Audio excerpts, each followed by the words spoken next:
And hello, everyone. I'm Bob Keyser. This is the Son of Man Urantia Project.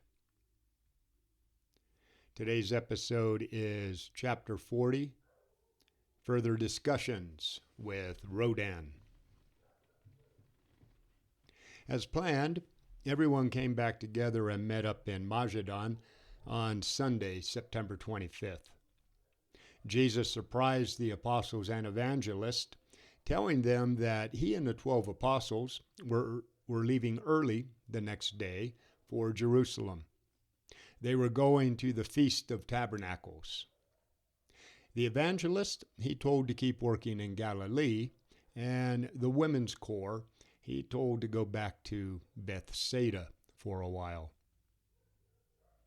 The next morning, when it was time for Jesus and the 12 to start walking to Jerusalem, Nathanael and Thomas asked Jesus if they could stay there in Rodan for a few more days and continue their discussions with Rodan of Alexandria.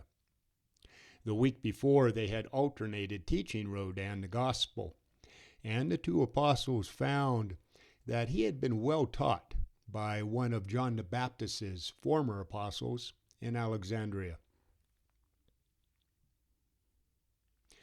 The personality of God. One area where Rodan and the apostles disagreed had to do with the personality of God.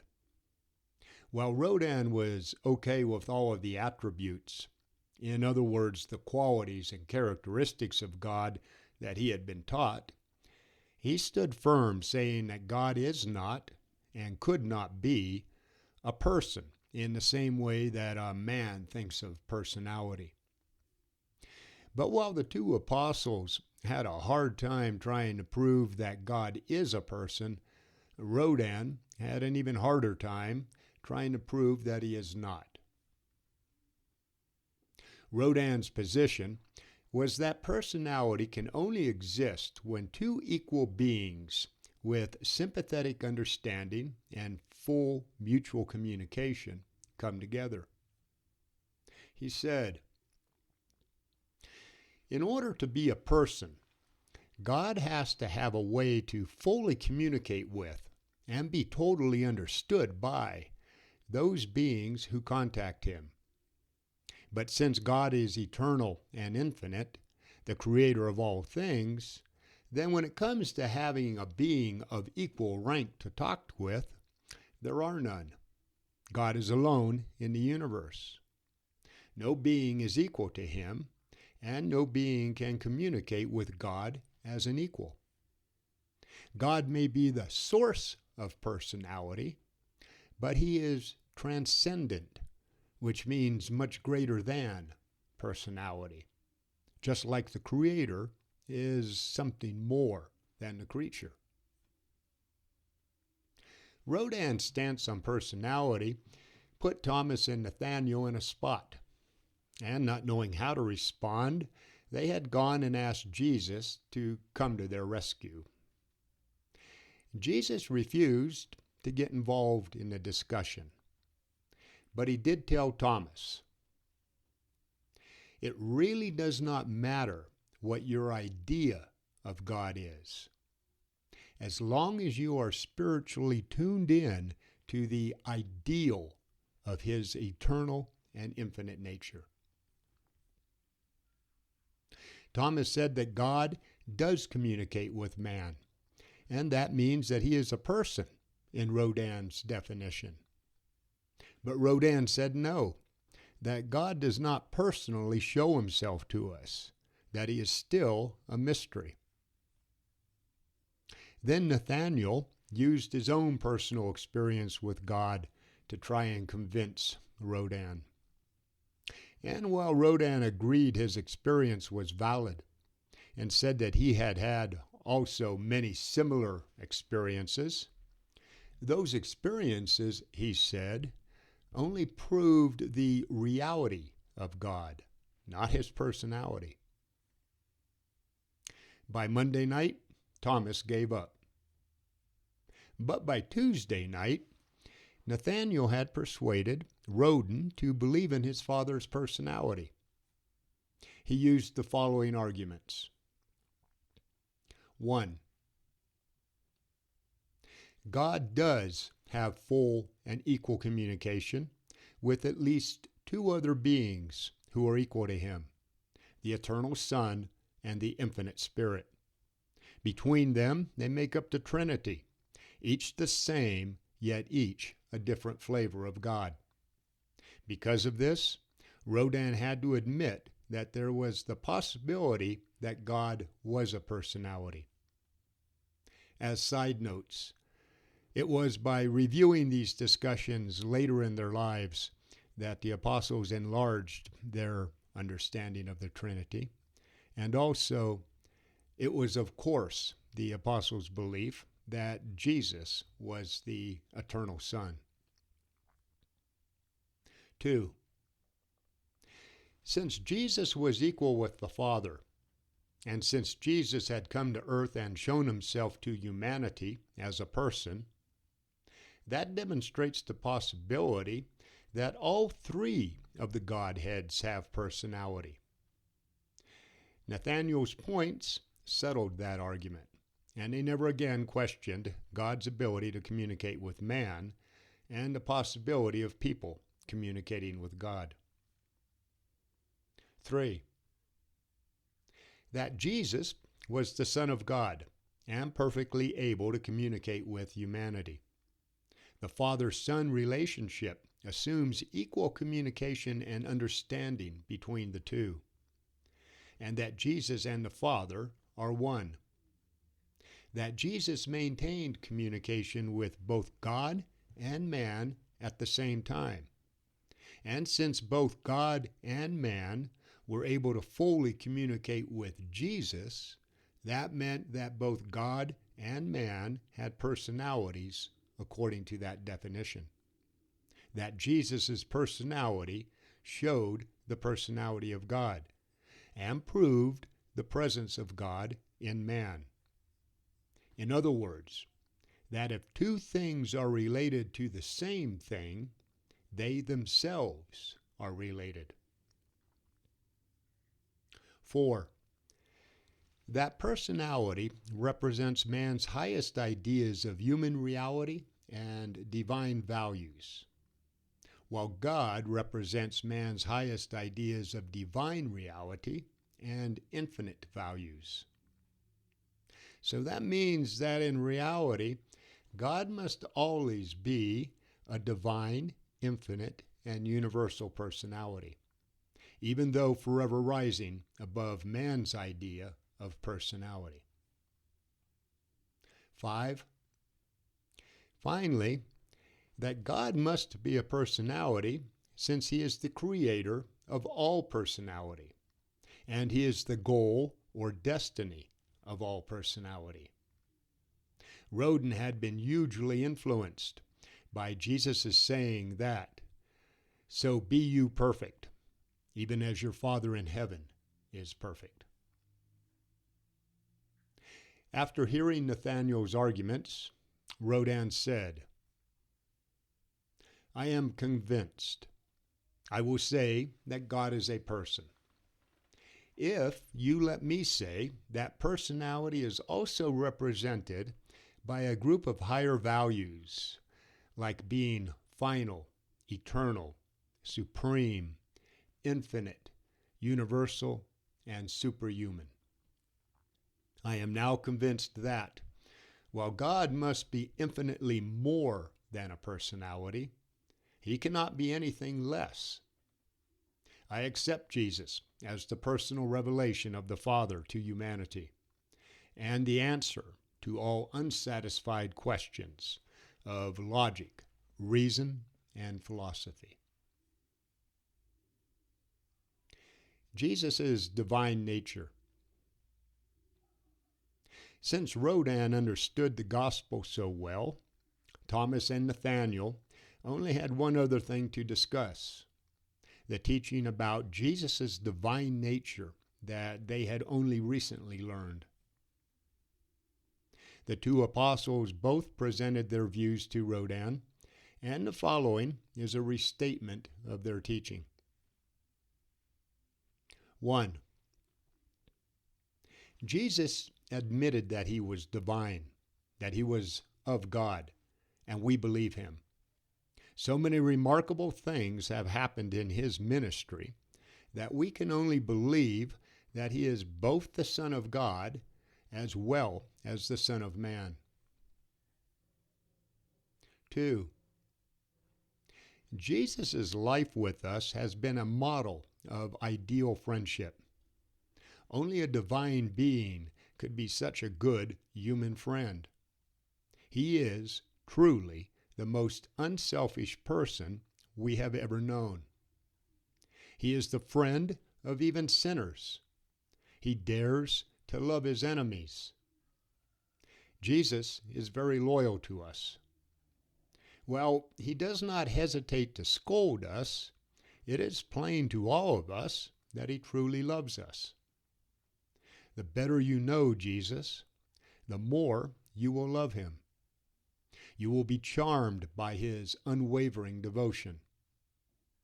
Through all of these years of us not understanding his mission, Jesus has been a faithful friend.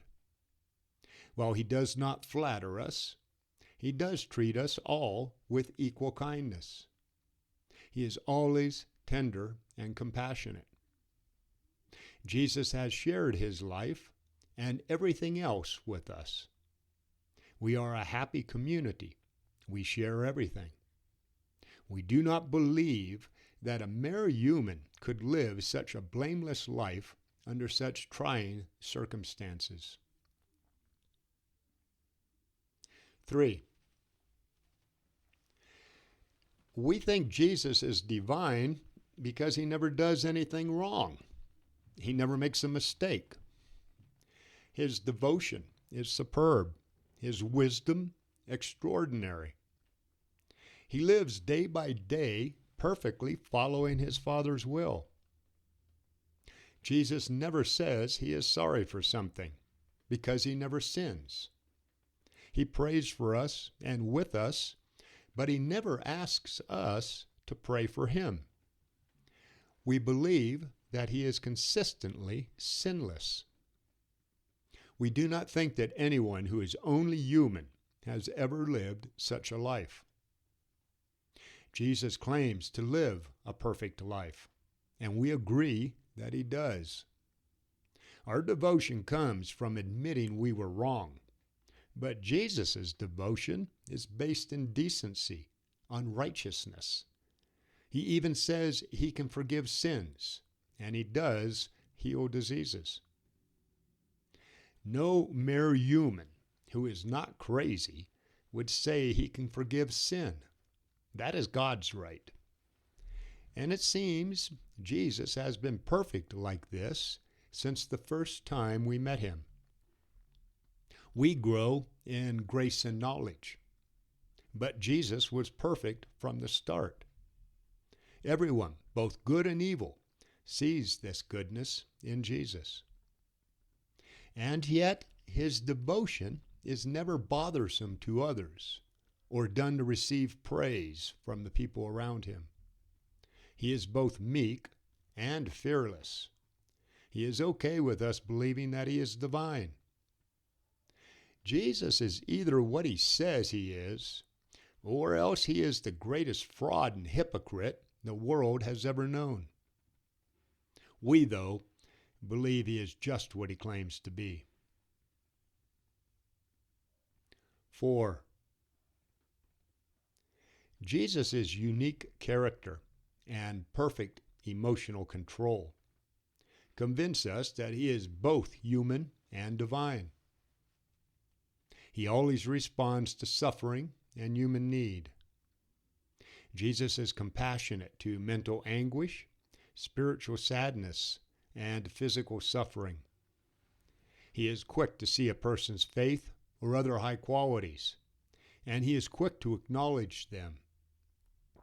Jesus is just and fair, while at the same time merciful and considerate. He grieves that people are spiritually stubborn, and he rejoices when they see the light of truth. 5. Jesus seems to know people's minds and what they want in their hearts. He is always sympathetic when our spirits are troubled. He seems to have all human emotions, but magnificently glorified. As much as he loves goodness, Jesus hates sin. He is conscious of the presence of deity. Jesus prays like a man, but he acts like a God. He seems to know the future. And now he is even talking about his death and some mystical reference to him being glorified in the future. While he is kind, he is also brave. Jesus always does his duty. 6. We are constantly impressed by Jesus' superhuman knowledge. Hardly a day goes by without seeing something happening elsewhere. Hardly a day goes by without something happening elsewhere and him somehow knowing about it. He also seems to be able to read our minds. We have no doubt Jesus talks with celestial beings and that he lives on a higher spiritual plane than the rest of us. He seems to understand everything. Jesus does not ask us questions to get information, but to get us to think. 7. Recently, Jesus does not hesitate to say that he is superhuman. Ever since the day we were ordained as apostles, right up to now, he has never denied that he came from God. He speaks as a divine teacher. Jesus does not hesitate to counter today's religious teachings and to declare the new gospel with authority. He is positive, assertive, and authoritative. Even John the Baptist, when he heard Jesus speak, said that he was a son of God. Jesus does not seem to need anything. He does not crave the support of the people. He is indifferent to people's opinions. Jesus is brave and yet so free from pride. 8. Jesus always talks about God like he is part of everything that he does. He goes about doing good. God seems to be in him. If he were not divine, what he says about his mission would be absurd. Jesus once said, "Before Abraham was, I am." He definitely claims to be divine. In every way imaginable, he tells us that he is in partnership with God. Jesus even dares to say that he and the Father are one, that anyone who has seen him has seen the Father. And he says and does all of this naturally, like a child would. Jesus speaks of his relationship with God in the same way he talks about his relationship with us. He seems to be certain of God and speaks about these relationships in a matter-of-fact way. 9. In his prayers, Jesus seems to talk directly with the Father. We have only heard a few of his prayers, but these few indicate that Jesus talks with God, if you would, face to face. He seems to know the future as well as the past. Jesus could not be all of this and do all of these extraordinary things unless he were something more than human. We know Jesus is human. We are sure of that. But we are equally sure that he is also divine. We are convinced that Jesus is the Son of Man and the Son of God. When Nathanael and Thomas were done talking with Rodan, they hurried off to Jerusalem and met up with the others on Friday. These talks were a great experience for all three of these believers. And the other apostles learned a lot when Nathanael and Thomas later told them all that they had discussed. Rodan made his way back to Alexandria, where for a long time he taught in the school of Magenta, and became a mighty man in the later affairs of the kingdom of heaven. And he was faithful to the end of his life, being killed in Greece with the others when the persecutions were at their height. Jesus' human and divine minds. Becoming conscious that he was divine was a gradual process for Jesus up until he was baptized by John. After becoming fully self-conscious of his divine nature, his pre-human existence, and his rights as the creator of the universe, he seems to have been able at times to limit his human realization that he was divine.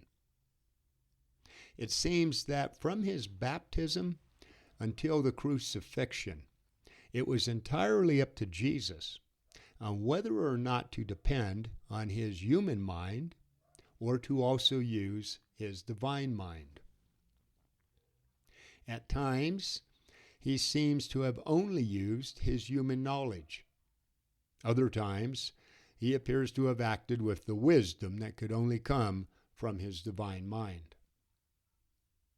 We can understand all of this by accepting that Jesus could, at will, limit his divine knowledge.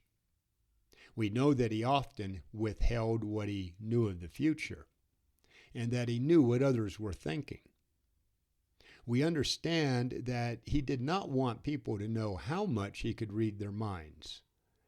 He did not want to do so much that was out of normal that his followers could no longer think of him as being human.